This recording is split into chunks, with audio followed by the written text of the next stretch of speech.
नमस्कार, आप देख रहे हैं लाइव हिंदुस्तान चर्चा। मैं जसबीर सिंह आप सबका स्वागत करता हूं और आज की चर्चा का विषय पंजाब सरकार के द्वारा डोर स्टेप स्कीम की शुरुआत को लेकर है। पंजाब सरकार ने आम लोगों की सहूलत के लिए और लोगों को सरकारी दफ्तरों में होने वाली परेशानी के चलते डोर स्टेप मुहिम की शुरुआत की है। इस मुहिम के तहत 42 डिपार्टमेंट जो है वो आम लोगों के द्वार तक पहुंचेंगे और सरकारी कामकाज करवाने के लिए आम लोगों को सहूलत मिलेगी। चाहे वो आधार कार्ड हो, चाहे वो डेथ सर्टिफिकेट हो, चाहे वो जन्म सर्टिफिकेट हो, आम लोगों के घरों तक ये सुविधा पहुंचे, उसी को लेकर सरकार ने इस मुहिम की शुरुआत की है और सरकारी दफ्तरों के चक्कर लगाने के से बचाने के लिए लोगों को उनके घर तक जो है इस मुहिम तक जो है पहुंचाई जाएगी, जिसके तहत आम लोगों को जो है सहूलत मिलेगी। इसी मुद्दे को लेकर आज विशेष चर्चा है और इस चर्चा में हमारे साथ में विशेष पैनल हमारे साथ है। इस पैनल में हमारे साथ में आम आदमी पार्टी से हमारे साथ में विक्रमजीत सिंह पासी हमारे साथ है और हमारे साथ में भारतीय जनता पार्टी से हमारे साथ में विवेक शर्मा जी हमारे साथ है और कुछ ही देर में हमारे साथ में वरिष्ठ पत्रकार जो है दीपक मेहरा जी हमारे साथ जुड़ेंगे। आप सभी मेहमानों का इस चर्चा में स्वागत है और चर्चा की शुरुआत विक्रम जी पासी जी से करूंगा। पासी सर, क्या कहेंगे इस मुहिम की शुरुआत से पंजाब के लोगों को कितना फायदा मिलेगा, समय की कितनी बचत होगी और ये डोर स्टेप जो मुहिम की शुरुआत पंजाब सरकार करने जा रही है उसके पीछे क्या मकसद है? नमस्कार आपको भी जसबीर सिंह जी, विवेक शर्मा जी को भी और सभी आपके श्रोताओं को। देखिए, जी हमारी सरकार जिस दिन से आई है, हम एक ही मकसद लेके आए हैं कि सरकार जो होती है लोगों की बेहतरी के लिए होती है। जी और हमने इसी संदर्भ में जब से हमारी सरकार सत्ता में आई है, उस दिन से ही लोगों को फैसिलिटीज देने का कार्य किया है। चाहे उसके लिए आपने देखा होगा आम आदमी क्लिनिक के जरिए, जहां लाखों लोगों का इलाज हो रहा है, जी टेस्ट हो रहे हैं, उन्हें मेडिकल फैसिलिटीज मिल रही हैं। चाहे इस महंगाई के जमाने में जब हर चीज के रेट बढ़ चुके हैं, तो हमने 300 यूनिट बिजली फ्री देने का वायदा किया, ना सिर्फ गारंटी दी बल्कि उसको पूरा किया। उसके अलावा हमने हर तरह से कोशिश की है कि जैसे इंडस्ट्री को प्रोत्साहित करने के लिए बजट में भी प्रोविजंस रखी। आपने देखा होगा कलर स्टैम्प पेपर्स की शुरुआत की, सो दैट कि उनको प्रॉब्लम्स ना आए। और अब हमने G2C सर्विसेज के तहत, जिसको G2C कह देते हैं, गवर्नमेंट टू सिटीजन सर्विसेज के तहत, जी हमने 42 ऐसे सेक्टर्स हैं जहां पे डोर स्टेप पे हमने फैसिलिटी देने का जो कार्य शुरू किया। उससे होगा क्या, आज आपको भी पता है कि महंगाई का कितना दौर है और आज लोगों के पास समय की कमी लगातार है। एक एक काम के लिए उनको सारा सारा दिन ऑफिस के चक्कर लगाने पड़ते थे और लोगों की एक शिकायत ये रहती थी कि वहां पे उनकी सुनवाई नहीं होती, लाइनों में लगना पड़ता है। तो हमारी जी सरकार ने लोगों की इस प्रॉब्लम्स को देखते हुए, इन प्रॉब्लम्स को देखते हुए G2 सर्विसेज के तहत डोर स्टेप पे ये सर्विस प्रोवाइड करने का शुरू किया। जैसे अभी कुछ दिन पहले हमने ये भी जो हमारी सरकार ने फैसला ले लिया कि जो रेशन भी है, राशन भी है, वो भी लोगों के घर पे पहुंचाया जाएगा अगर वो लोग चाहते हैं तो। इसी तरह अब जैसे कई सर्टिफिकेट्स हैं, किसी ने बर्थ सर्टिफिकेट बनवाना है, कई कई चक्कर लगाने पड़ जाते हैं और सारा सारा दिन लग जाता है। ना करे किसी के कोई अनफॉर्चुनेट किसी की डेथ हो जाती है, डेथ सर्टिफिकेट के लिए लोगों को बड़ा परेशान होना पड़ता है। तो आदमी मानसिक तौर पे वैसे परेशान होता है और परिवार पे पहाड़ टूटा होता है दुखों का, और उसके बाद उसको डेथ सर्टिफिकेट हर जगह जरूरी होता है, लेकिन उसके लिए उसको चक्कर लगाने पड़ते हैं। वो जैसे इनकम सर्टिफिकेट बनाना है, रेजिडेंस प्रूफ बनाना है, उधर बच्चों का एडमिशन का टाइम निकला जा रहा होता है, उधर उनके चक्कर लगाने।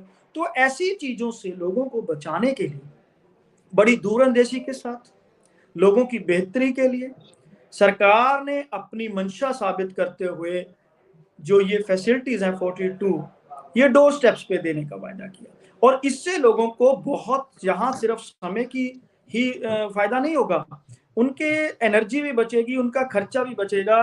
कहाँ वो जाते थे, कोई टैक्सी में जा रहा है, कोई रिक्शा कर रहा है, कहाँ उनके घर पे जो है स्टाफ आएगा, उनसे जो जो रिक्वायर्ड है वो बता के जाएगा कि ये चीजें रिक्वायर्ड है, वो दे दीजिए। अगर नहीं उस दिन हो पा रहा, नेक्स्ट डे आ जाएंगे, टाइम फिक्स करके आएंगे।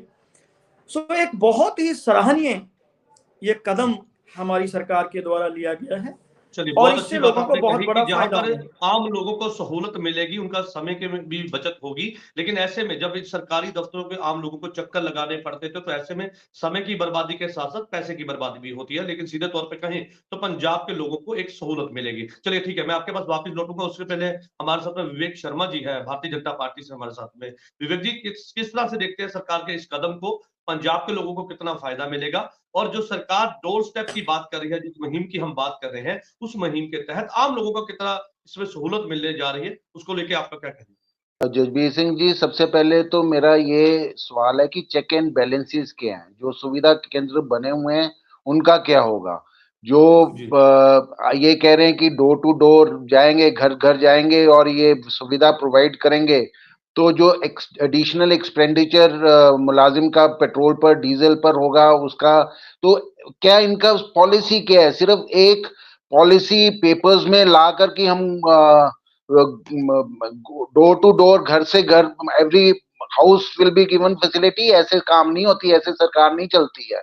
पहले, सबसे पहले बात, जो सुविधा केंद्र में जो फैसिलिटीज हैं उनको अपडेट करें, उनको ठीक करें, उनको ज्यादा इफेक्टिव करें। वो अभी हर एक जिले में कितने, इनको कैसे होगा पता कि ये इधर किसको ड्राइविंग लाइसेंस चाहिए? पहले तो उसको अप्लाई करना चाहिए, वो ठीक है, वो आएगा आपका गवर्नमेंट,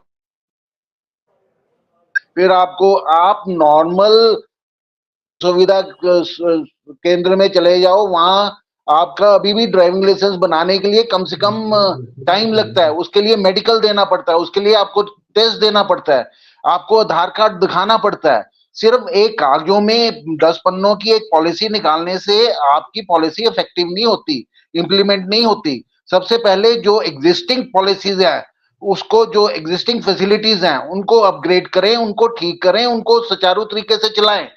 पहले आपका सुविधा केंद्र में अभी भी आपका कॉन्ट्रेक्चुअल बेस पर है, वो आप लाइन में जरूर लगते हैं, लेकिन फिर लाइन से एटलीस्ट काम तो हो रहा है ना, काम तो चल रहा था। कि एक, मुझे मालूम है कि अगर मुझे आम लाइसेंस रिन्यू करवाना है तो मुझे सुविधा केंद्र में जाना है, 10 बजे खुलेगा, 10 बजे मैं पहुंचूंगा, नंबर पर उनकी जो डॉक्यूमेंट्स की रिक्वायरमेंट होगी मैं सबमिट करूंगा, वो स्कैन करेंगे और उसके बाद वो अपलोड करेंगे, अप्रूवल के लिए चले जाएगा। जो एग्जिस्टिंग सारा तरीका है, अगर ड्राइविंग लाइसेंस लेना उसके लिए फाइल देनी है, जो इतने existing procedures and check and balances हुए हुए इतने सालों से चल रहे हैं, अभी एकदम उन्होंने, आप सरकार कह रही है कि जी अभी आप घर में बैठो, आपको घर में ही सब कुछ मिलेगा, ना घर में कोई आएगा ना मिलेगा। अभी इन्होंने जो सिविल हॉस्पिटल्स थे उसकी जगह ये क्लिनिक्स शुरू कर दिए। अभी सिविल हॉस्पिटल्स को ज्यादा अपग्रेड करते, उसमें फैसिलिटीज जो है उसको ज्यादा ठीक करते, आपने एडिशनल एक्सपेंडिचर और डाल दिया। ये आप गवर्नमेंट एक वो वैसे ना करे कि उन्होंने सेट ऑफ कर दिया कि हमने ये टिक कर दिया, ये टिक कर दिया, ये टिक कर दिया, और मतलब कि एवरीथिंग इज टिकी टिकी बू, ऐसे नहीं चलेगी। जो एग्जिस्टिंग है उसको ठीक करें, और नई एडिशनल कोई लानी है तो उसका पहले उसको इम्प्लीमेंट करें। हाफ हार्टेडली कोई भी कामयाब नहीं होती।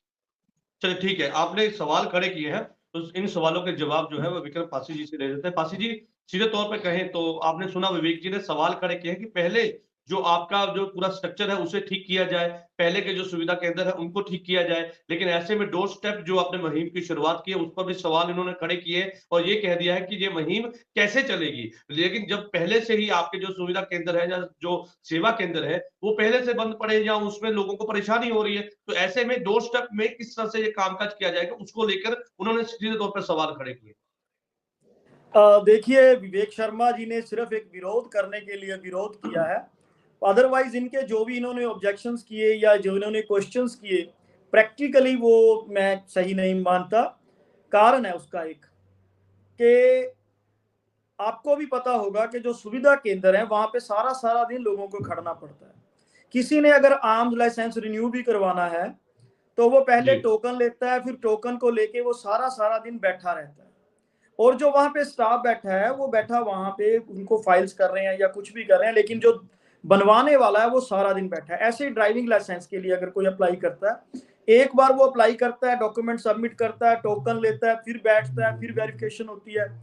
ये एक बहुत ही टाइम कंज्यूमिंग प्रोसेस है, और आज के दौर में जैसे मैंने पहले भी कहा था, लोगों के पास इतना समय नहीं होता। अब सर्विस तो वो लोग कर रहे हैं जो सुविधा केंद्र में भी बैठे हैं।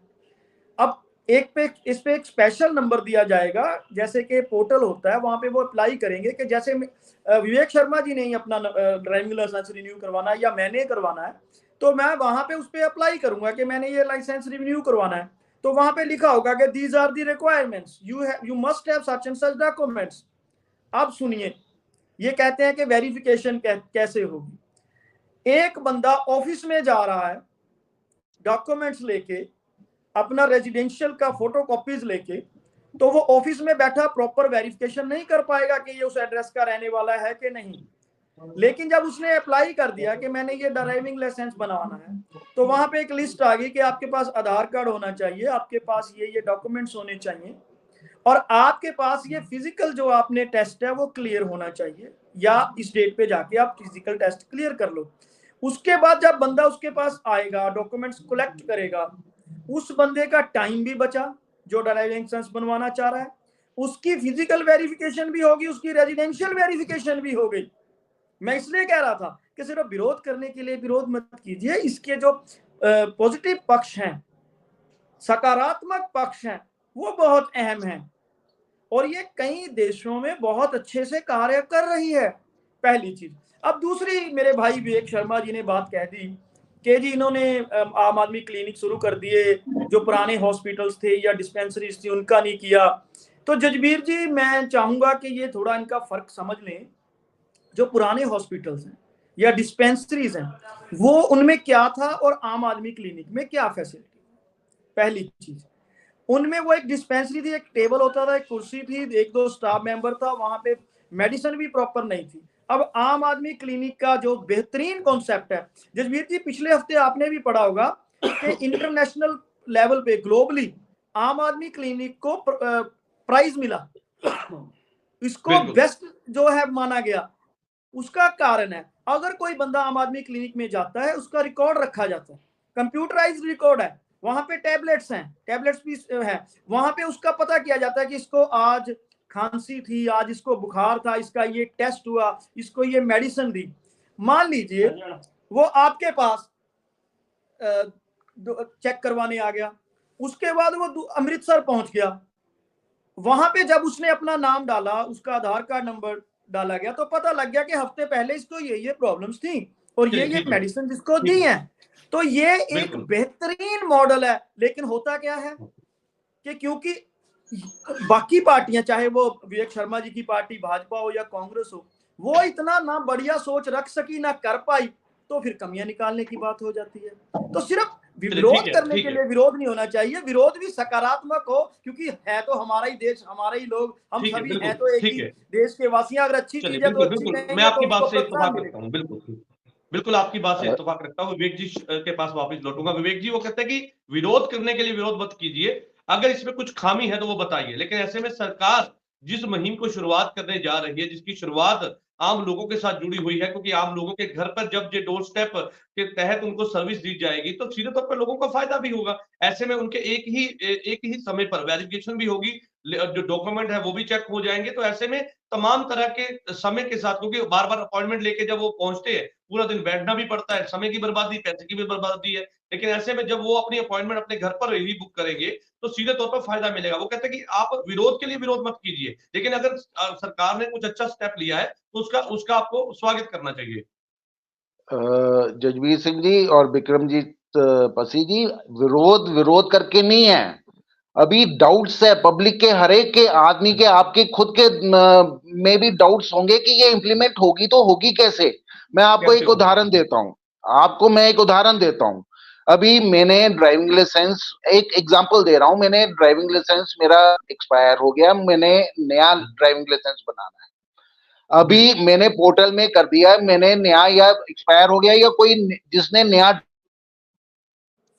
कि जी मुझे ड्राइविंग लाइसेंस नया, तो अभी आपने बता दिया कि आपका आदमी आएगा, वो आपका आधार कार्ड ले जाएगा, आपका डॉक्यूमेंट्स जो फाइल है घर में आएगा, तैयार करेगा और आपका ले जाएगा। लेकिन क्या इतना काफी है? क्या आधार कार्ड फाइल लेने के लिए एक आदमी आए, मेरी जो फोटो लेनी है ड्राइविंग लाइसेंस में, लर्निंग लाइसेंस में, वो कैसे होगी? वो उसके पास पूरा तामझाम है, जो मेरे फिंगरप्रिंट्स है वो उसमें कैसे होंगे? उसके बाद 6 महीने के बाद मैंने ड्राइविंग लाइसेंस लर्निंग के लिए भी मैंने जो कंप्यूटर टेस्ट देना, वो कैसे होगा? मतलब ये बच्चों, मुझे तो ये बच्चों वाली बातें लग रही हैं कि हम घर में आपको, आप ऐसे ही कर दो, फिर आप कहो कि पोर्टल में अप्लाई करो, ड्राइविंग लाइसेंस बनाओ और घर में डिलीवर कर दो। जब डिलीवर करने आए उसे आधार कार्ड और जो उसके डॉक्यूमेंट्स है ले लो। अगर आपने इतना ही करना है तो फिर चेक एंड बैलेंसेस कहां से आ गए? आप साइबर क्राइम देख रहे हो कि दिन पर दिन बढ़ता जा रहा है। आपका एक भी आपके फोन सेफ नहीं है। ये पंजाब गवर्नमेंट की या आप गवर्नमेंट नहीं है, ये जो हो रहा है पूरे एवरीवेयर, ये हमको प्रैक्टिकली चीजें सोचनी पड़ेंगी। देखना पड़ेगा कि अगर कोई इंप्लीमेंट करना है तो उसको कैसे इंप्लीमेंट करें। अभी एक तो ड्राइविंग लाइसेंस का बता दिया कि मेरी फोटो लेनी है, मेरे फिंगरप्रिंट लेने हैं, मेरा कंप्यूटर टेस्ट लेना है। जब पक्की ड्राइविंग लाइसेंस बनेगा तो मुझे ड्राइव करके करना है। तो ये सब कैसे होगा जब एक सिस्टम बना हुआ है? आप या तो आप कहो कि पोर्टल में आप अप्लाई करो और आपके घर में ड्राइविंग लाइसेंस का अप्लाई कर मिल गया। पासपोर्ट के लिए अप्लाई करो, पासपोर्ट आपके घर में आ गया, रिन्यू कर दिया, रिन्यू कर दिया। चेक एंड बैलेंसेस कहाँ है? सिर्फ एक आदमी आकर आपके देख लेगा कि हाँ ये घर गली नंबर 2 हाउस नंबर 5 में रह रहा है। Is it sufficient? क्या ये काफी है? क्या इतनी वेरिफिकेशन काफी है? उसका आधार कार्ड का, उसकी जो फेस एक्सप्रेशन है, इससे हो जाएगा सब कुछ? अब और खामियां, और मतलब कि एक एक चक्कर से हम निकले नहीं है और उस चक्कर को इंप्रूव कर नहीं पा रहे, इसलिए हमने दूसरा चक्कर शुरू कर दिया। एक ये वही एग्जांपल है कि आपका अगर बेटा बीएससी नहीं कर सकता तो चलो बीए कर लो, बीए नहीं कर सकता तो स्किल लेबर कर दो। कहीं तो एक सिस्टम तो चलने दो उसको, एक सिस्टम तो चलो, उसको तो इम्प्रूव करो पहले। अगर आप गवर्नमेंट जो एग्जिस्टिंग सिस्टम है उसको इम्प्रूव करे तो हम बीजेपी वाले उनको कहेंगे कि यस, ये हुई ना बात, ये काम चल नहीं रहा था, इन्होंने, आप गवर्नमेंट ने आई और एकदम फर्स्ट क्लास इसको टिकट बुक कर दिया, सब खुश होंगे। बहुत वैलिड, बिल्कुल मैं आपकी बात से इत्तेफाक रखता हूं और आपने बड़े वैलिड पॉइंट उठाए हैं कि कैसे हो पाएगा, क्योंकि कई सवाल हैं, लोगों के सवाल है, ऐसे में ऑपोजिशन भी लगातार सवाल कर रही है। उन सवालों के जवाब विक्रम पासी जी से लेते हैं। पासी साहब, मैं भी जानना चाहूंगा कि कैसे होगा, जैसे उन्होंने अभी विवेक शर्मा जी ने बताया, बड़ा वैलिड पॉइंट है कि जैसे फिंगर अगर किसी के पास है तो वो फिंगर कैसे मैच करेंगे? क्या उनके पास डिजिटल कोई इक्विपमेंट होंगे जो वो लेके जाएंगे उनके घरों पे, वहां पे चेकिंग करेंगे? तो एक तो ये बात होगी। दूसरी, ये कैसे वर्क करेगी ये मुहिम? क्योंकि अगर अपॉइंटमेंट ली जाती है तो उसके पहले टाइमिंग उसको कैसे सेट किया जाएगा कि अगर आप अपॉइंटमेंट लेकर उनको अपने घर पे बुलाते हैं तो उसके बाद कैसे पूरा ये आप जो है डिजिटल के माध्यम से जो है पूरी उनकी वेरिफिकेशन करेंगे? अगर इस तरह से अगर होती है तो फिर तो हो सकता है कि आगे काम बढ़े। लेकिन ऐसे में सवाल ये है, अभी जैसे उन्होंने बताया कि ड्राइविंग लाइसेंस है तो उसके लिए आपको फिजिकली आपको एक टेस्ट देना होता है, तो वो टेस्ट देने के लिए ट्रैक बने होते हैं, तो वो ट्रैक घरों पे तो नहीं बनते ना, तो उसके लिए तो आपको फिर वहां पे जाना पड़ेगा। तो ये तमाम चीजें होगी कैसे? इसके बारे में पूरी जानकारी विस्तार से दे दीजिए। जजवीर सिंह जी, मैं जजवीर जी, इससे पहले विक्रमजीत सिंह जी, इससे पहले कि आप रिप्लाई, आपके पास मैन पावर है इतनी कि इतने घरों में जाए और उनकी रिक्वायरमेंट ले? क्या उनका एडिशनल एक्सपेंडिचर कैटर करने के लिए आपके पास फंड्स हैं? तो उसके ऊपर भी आप प्लीज हमें बताइए। चलिए विक्रम पासी जी। हाँ, अब मैं आपको एक एक चीज का जवाब देता हूँ।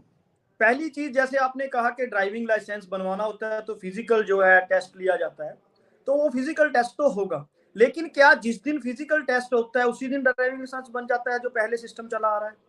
हाँ, उसी दिन बन जाता है, उसी दिन बन नहीं जाता है। भाई शर्मा जी, लर्निंग नहीं लाइसेंस, होता, नहीं होता। आपको लर्निंग अप्लाई लाइसेंस करना आप पड़ता है। सुन लीजिए, आप नहीं, इंटरप्ट ना कीजिए, आप सुन लीजिए।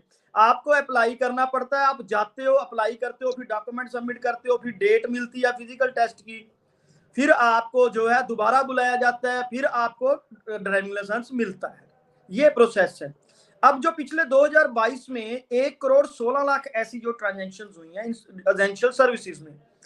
अब तीसरी बात अहम इसमें है कि इसमें पहले भी, जजबीर जी आप मेरे से जरा ध्यान से इत्तेफाक रखना, क्योंकि अगर डाउट हुआ तो पूछ सकते हो। ऑलरेडी इंश्योरेंस सेक्टर हो या बैंकिंग सेक्टर हो, ये फैसिलिटीज चल रही हैं और सक्सेसफुली चल रही हैं। बिल्कुल आप बिल्कुल, अभी ये फोन बिल्कुल आपकी कीजिए बात सही है। कि मैं इंश्योरेंस करवाना चाहता हूं, आपके घर पे आता है बंदा, आपसे फिंगरप्रिंट भी लेता है, आपसे डॉक्यूमेंट्स भी लेता है, आपकी पॉलिसी ईमेल भी आपको आती है, ये ऑलरेडी इंश्योरेंस सेक्टर हो, बैंकिंग सेक्टर हो, उसमें चल रहा है और लोगों का कितना पैसा बचता है। अब यही छोड़ दीजिए, पिज्जा डिलीवरी देख लीजिए। आप अगर पिज्जा लेने जाते हो आपके 2 घंटे लगते हैं, वही आपके घर में चाहे आपकी वाइफ हो, आप वो काम की और टाइम किसी और काम पे लगाते हो, आपके घर पे डिलीवरी होती है। चलो वो एक छोटी बात होगी, लेकिन बैंकिंग एंड इंश्योरेंस सेक्टर को कैसे इग्नोर कर लोगे आप? ऑलरेडी जो सक्सेसफुली चल रहा है, अगर गवर्नमेंट वो करना चाहती है तो आप कह रहे हो कि नहीं जी इसमें डाउट्स हैं। नहीं मेरे भाई, इसमें ना सिर्फ प्रॉपर वेरिफिकेशन होगी, लोगों का समय बचेगा, उल्टा लोगों को रोजगार भी मिलेगा। अब आपने कहा कि फंड्स कहां से आएंगे, तो भगवंत मान जी ने पहले ही क्लियर कर दिया, ये अनाउंस करते ही, कि हम प्रॉपर इसके लिए फंड्स दे रहे हैं। और एक चीज और इसमें होगी कि जो बच्चे या जो लोग भी इसमें डोर स्टेप्स पे जाएंगे, उससे सुविधा केंद्र बंद नहीं होने वाले कि उनको बंद कर दिया जाएगा। जो चाहता है वहां जाके भी करवा सकता है, लेकिन जिसके पास समय नहीं है उसके लिए डोर स्टेप्स की सबसे बड़ी फैसिलिटी हो जाएगी ये। और उसके बाद जो बच्चे जाएंगे या नौजवान जाएगा या कोई मेरी उम्र का जाएगा, उसको भी रोजगार है उससे। और गवर्नमेंट ने पहले ही कह दिया कि हम इसके लिए प्रॉपर फंडिंग करेंगे, कर रहे हैं, और पूरा प्लान करके ही ये कार्य किया गया। अभी भी आप ये देख सकते हो 10,076 आप उस पर डायल करोगे हेल्पलाइन नंबर पे, तो आपको बताया जाता है, टाइमिंग फिक्स की जाती है, आपको अपॉइंटमेंट दी जाती है। इससे लोगों को फायदा होने वाला है, नुकसान नहीं होने वाला, क्योंकि ऑलरेडी ये सक्सेसफुली चल रहा है सिस्टम। और जो मैं आपकी बात से सहमत सक्सेस हूँ, हो बिल्कुल। चुकी है। मैं इस बात से भी, क्योंकि कई सवाल थे, उन सवालों के जवाब लेने भी जरूरी हो जाते हैं, क्योंकि नई मुहिम की शुरुआत है, सरकार नई मुहिम लेके आ रही है लोगों की सहूलत के लिए, लेकिन लोगों को पूरी जानकारी होनी चाहिए। इसी को लेकर लगातार सवाल भी खड़े होते हैं। लेकिन ऐसे में मैं आपकी बातों में एक बात मेरी जो समझ में आई कि इससे भ्रष्टाचार भी खत्म होगा, क्योंकि कई ऐसे डिपार्टमेंट है जहां पर बिना रिश्वत के काम नहीं होता। तो ऐसे में जब लोगों के घरों में पहुंचेंगे तो कहीं ना कहीं उस पर भी कहीं ना कहीं कमी आएगी। इस बात से तो मैंने भी जो है जो महसूस किया है। विवेक शर्मा जी के पास वापस लौटते हैं। विवेक जी, उन्होंने विस्तार से समझाया कि इससे जो है वो कितना फायदा मिलेगा और किस तरह से ये काम होगा, क्योंकि डिजिटल के माध्यम से आज के डेट में अगर कोई भी सरकारी इदारे में हम जाते हैं, दफ्तर में जाते हैं, टैब के जरिए या फिर सिस्टम के जरिए, पूरा एक डिजिटल माध्यम के जरिए उनका काम किया जाता है। ये हमने भी देखा बैंकिंग सेक्टर में, जैसे उन्होंने बताया। लेकिन ऐसे में अगर डिजिटल के माध्यम से, ऊपर एडवांस टेक्नोलॉजी के माध्यम से अगर लोगों को ये सुविधा मिलती है तो सीधे पे फायदा तो मिलेगा ना सर इससे। विवेक जी। जजवीर सिंह जी, इन्होंने बताया कि उसमें अच्छी बात है कि एटलीस्ट ये कर रहे हैं कि हम घर में ही सबको सप्लाई करेंगे। अगर वो चलते रहेंगे तो चलो वर्कलोड थोड़ा सा डिफरेंशिएट होगा। लेकिन मेरा एक बेसिक सवाल है, अभी मेरे जिले में 96 गांव है, किसी हर एक गांव में अगर मेरे पास 2 आदमी की भी रिक्वायरमेंट है जो सुविधा केंद्र में जाने की, उसको अपने काम करवाने की, और अगर 100 गांव आप लगा लो, 200 आदमी आपके पास, आप हर एक गांव में 2 आदमी भेजोगे। शहर में तो आपका हो गया, चलो ठीक है, आपने एक मोहल्ला कवर कर लिया, एक आ गया। शहर वाला तो वैसे भी कोई बुलाएगा नहीं, वो खुद ही बेटर करेगा, क्योंकि आप फोन करोगे, पोर्टल में करोगे, आपको डेट मिल जाएगी 3 दिन बाद आना। 3 दिन बाद आदमी आएगा, और 3 दिन बाद वो जो पर्टिकुलर होगा वो कहेगा कि आज तो मैं छुट्टी में हूं, आज तो मेरी गाड़ी खराब होगी, आज मेरा पेट्रोल हो गया। Are they regular employ of government? कि जो ये आदमी भेजेंगे घरों में, ये अकाउंटेबल है किसी चीज के? वो तो दिहाड़ी पे कॉन्ट्रेक्चुअल बेसिस पर होंगे। दिल किया तो जाएगा, नहीं दिल किया तो नहीं जाएगा। ये अकाउंटेबिलिटी कहाँ है? ये आपकी सरकार शुरू से अकाउंटेबिलिटी के मुद्दे पर मतलब अपना पल्ला झाड़ रही है। अकाउंटेबल होना जरूरी है। अभी आप स्कीम निकाल के अकाउंटेबिलिटी आप ले पाओगे क्या? भगवंत मान जी कहेंगे कि हाँ मैंने मेरे गांव में से 2 बंदे, हर एक गांव में से 200 बंदों ने पोर्टल में डाल दिया। पहले तो वो उसके पास लैपटॉप नहीं है, वो जाएगा तहसील के पास, वहां से वो पोर्टल में जाएगा, वहां से वो कहेगा इससे अच्छा तो है कि मैं सुविधा केंद्र जाके काम करवा लूं। पहले तो 50 रुपए देगा जिसने पोर्टल में उसकी रिक्वायरमेंट डालनी है, फिर उसके बाद वो इंतजार करेगा कि अभी आदमी आएगा, जो जिसने वो तो कॉन्ट्रेक्चुअल बेसिस पर है, आज है कल नहीं है, परसों तीसरे दिन और कोई होगा। अकाउंटेबिलिटी, मेन मुद्दा अकाउंटेबिलिटी का। अगर अकाउंटेबिलिटी आप सरकार की होती, आप गवर्नमेंट की होती, एडमिनिस्ट्रेशन स्कीम लाने से पहले इसको ट्रायल बेसिस पर एटलीस्ट कुछ ना कुछ फूल प्रूफ सिस्टम तो लाते। सिर्फ पॉलिसी 10 पन्नों को तो मैं भी अंग्रेजी लिख दूंगा, मैं भी पंजाबी लिख देता हूँ। वकील साहब है ये तो 50-50 100 पेज के पॉलिसी निकाल देंगे। Will it work? क्या ऐसा काम होगा? क्या ऐसे काम चलता है सरकारों का? मेरे हिसाब से नहीं। चलिए ठीक है, इसका जवाब ले लेते हैं। पासी जी, अकाउंटेबिलिटी की बात कर रहे हैं, आपने विवेक जी की बात सुनी, वो कहते हैं अकाउंटेबिलिटी कहाँ है? देखिए जजबीर जी, आज समय बदल चुका है, ओटीपी आता है, आपको भी पता है कि अकाउंटेबिलिटी पूरी होती है। जो भी कोई ये कलेक्ट करने जाएगा, अगर वो अकाउंटेबल होगा तभी उसको भेजा जाएगा। सरकार इसके लिए पूरी तरह से हर तरह की सिक्योरिटी, हर तरह की अकाउंटेबिलिटी चेक करेगी। दूसरी चीज, मेरे को ना एक बड़ी वाकया याद आ गया जजवीर जी, कि जब हिंदुस्तान में यानी इंडिया में पहली बार कंप्यूटर की बात हुई थी, तो हमारे आदरणीय अटल बिहारी वाजपेयी जी बैलगाड़ी लेकर पार्लियामेंट पहुंच गए थे कंप्यूटर का विरोध करने। और आज बताइए कंप्यूटर काम कर रहा है कि नहीं कर रहा? कितनी फैसिलिटीज हो गई हैं कंप्यूटर की वजह से, याद करो।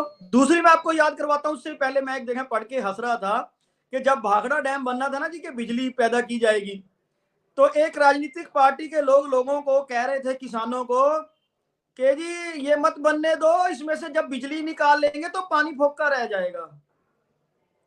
ये समय के साथ साथ आपको चलना पड़ता है। आज लोगों के पास समय की भी कमी है, आज लोगों के पास इतना पैसा नहीं है, समय नहीं है, वो अपनी भागदौड़ में लगे हुए हैं। और एक चीज अच्छी हो रही है, इससे लोगों का समय भी बचेगा, काम भी आसान होगा, इससे वेरिफिकेशन भी प्रॉपर होंगी।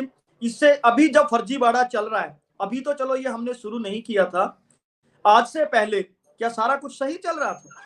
क्या 100% ड्राइविंग लाइसेंस सही बने थे? उसमें फर्जीवाड़ा नहीं था? कितने ड्राइविंग लाइसेंस गलत बने हैं, कितने डॉक्यूमेंट्स गलत बने हैं? तो ये तो वक्त के साथ साथ आपको अगर कोई कमी नजर आती है उसको दूर करना होता है। ये कोई रिजल्ट तो है नहीं कि आज अगर ये फैसला ले लिया तो इसमें कोई इंप्रूवमेंट नहीं की जा सकती, पहली चीज।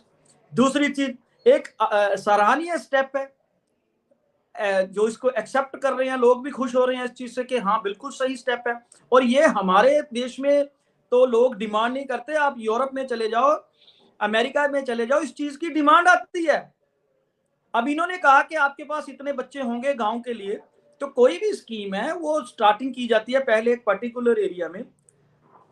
अभी हम जो हमारा ये डाटा आता है, अभी 5G चल रहा है, जब 2G आया था वो भी पहले थोड़े एरिया में हुआ था, फिर पूरे इंडिया में चला, 3G आया, 4G आया, 5G का भी यही चल रहा है।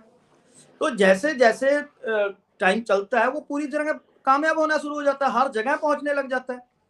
तो इसमें ये कहना कि आप कैसे अभी अभी अभी हमने कब कहा कि हम एक दिन में ही पूरे पंजाब में ये अभी शुरू कर रहे हैं? ये तो नहीं कहा ना। हाँ होगी अब, उसके लिए अगर सरकार ने कोई डिसीजन लिया है, ये सरकार है, स्टेट की सरकार है, इफेक्टिव सरकार है, उनके पास सफिशिएंट फंड्स है, सफिशिएंट मैन पावर है, या उन्होंने आगे सोचा है कि इतनी मैन पावर और हम जो है रिक्रूट करेंगे, ये सोच समझ के ही पॉलिसी बनी है। ये तो नहीं है कि एक दिन में बन गई।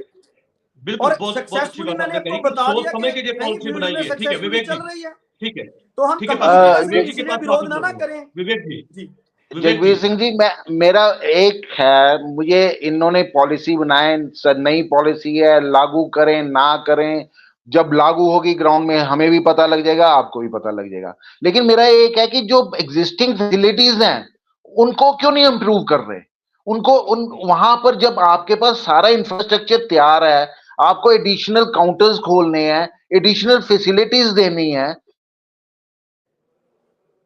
अगर क्या वो ज्यादा बेटर ऑप्शन नहीं है कि आप स्कीम लेके आ रहे हो ऑन द बेसिस कि ये पुरानी स्कीम निकम्मी है, इससे टाइम वेस्ट हो रहा है? आप ऐसा क्यों नहीं कर सकते? कोई ऑप्शन नहीं है कि आपका सुविधा केंद्र में टाइम बच जाए? क्या आप जाए, आपके पास 20 काउंटर लगे हों, 20 आदमी हो, हर एक काउंटर में एक आदमी जाए, जो आदमी आप एक गांव में भेज रहे हो, मोहल्ले में जा रहे हो, वो सिर्फ डॉक्यूमेंट कलेक्ट करने के लिए। सुना है सर, पासी जी का कहना आपने सुना है, वो कह रहे समय बदलता है, समय के साथ साथ टेक्नोलॉजी बदलती है, सरकार के कामकाज का तरीका बदल रहा है, तो ऐसे में यहाँ पर सवाल क्यों? क्योंकि अगर एक मुहिम की शुरुआत की गई है, वो अभी थोड़े समय के लिए, या कह सकते हैं कि एक पर्टिकुलर एक एरिया में होगी, लेकिन उसमें अगर कोई खामी है तो उसको भी देखा जाएगा, उसको भी दुरुस्त किया जाएगा। तो नहीं, वो ठीक है, आप समय के साथ बदलो, लेकिन जो एग्जिस्टिंग है उनको, जो एग्जिस्टिंग इंफ्रास्ट्रक्चर उनको इंप्रूव करना समय के साथ बदलना नहीं है क्या?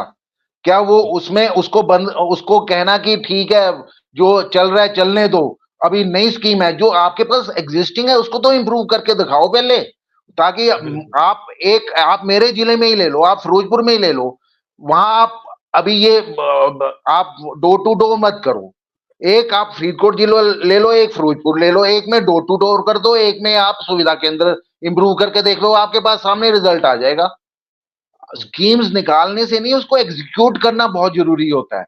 जो स्कीम्स एग्जिस्टिंग है उनको इंप्रूव करना, उनको पॉलिश करना, उनको फूल प्रूफ बनाना उससे ज्यादा जरूरी है, ताकि हमारा जो वेस्ट है, जो हम नए चीज को लागू करने में जो हम एडवर्टाइजमेंट करेंगे, अभी इनकी एडवर्टाइजमेंट आ जाएगी, उसमें लाखों रुपए खर्च कर देंगे, तो जो एग्जिस्टिंग है उनको इंप्रूव करो। आप 2 सैंपल ले लें, एक फिरोजपुर का आप सुविधा केंद्र को इंप्रूव करें और एक फरीदकोट डिस्ट्रिक्ट में ये करें, आपको विद इन 1 मंथ रिजल्ट पता लग जाएगा।